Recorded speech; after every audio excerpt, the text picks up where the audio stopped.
Alright mga bossing, update po tayo sa laban nina Luis Nery at John Riel Casimero. So matapos nga po sumabog ang balita na na-hold daw sa immigration ng San Diego, California, USA, si Pantera Nery, sa hindi matukoy na dahilan, ay marami nga po ang mga fan ang tila nag-alala na baka hindi na naman daw matutuloy ang laban nila, Luis Nery at Casimero. Pero ayon kay Popsi Kultura na nasa Japan, mga boss ay kahapon pa pala ng gabi dumating ang Team Luis Nery sa bansang Japan. Katunayan mga boss, kumalat na ang litrato kung saan magkakasama sila Kuyang Joseph, Luis Nery, at ang manager ni Casimero na si Mark Alisna.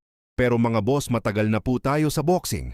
Alam natin na late na talaga ang Team Nery dumating sa Japan. Sa Sabado na kasi ang kanilang salpukan at malamang may jetlag pa itong si Luis Nery sa haba ba naman ng biyahe mula America to Japan. Sa tingin ko mga boss, hindi 100% ang kondisyon nitong si Luis Nery na sasampa sa ring ngayong Sabado. At yan ang maaring sasamantalahin ni John Riel Casimero. Papasukin niya ito ng papasukin hanggang sa ma-KO o TKO si Pantera Nery. Samantala mga boss, nagbigay ng update sa timbang ang Team Casimero at ayon sa kanila, naka-maintain daw si Casimero sa 125 pounds, kaya madali na lang kunin ang catch weight na 124 pounds. So dito makikita na talagang manipis at batak na ang katawan ni Casimero at handang-handa na sa Sabado.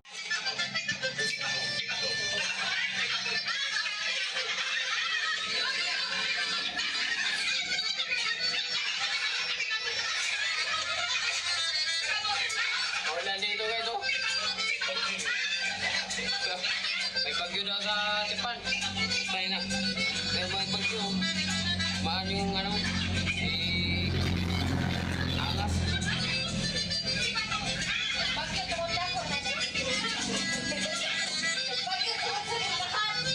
Umagyo dito dahil sa enerhiya natin guys.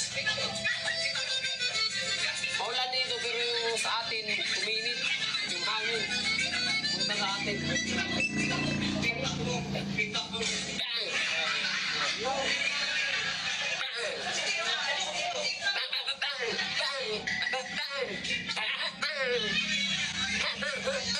Samantala mga boss, mag-asawang Jason Casimero at Rolajen Lugas Casimero habang nasa Japan ay gumawa ang mga ito ng content at makikita dyan na hawak-hawak nila ang maraming pera na dolyares. So parang ang pinapahiwatig ng mag-asawang Casimero mga boss ay nakuha na nila ang 10% na sahod bilang head coach ni Cuadro Alas.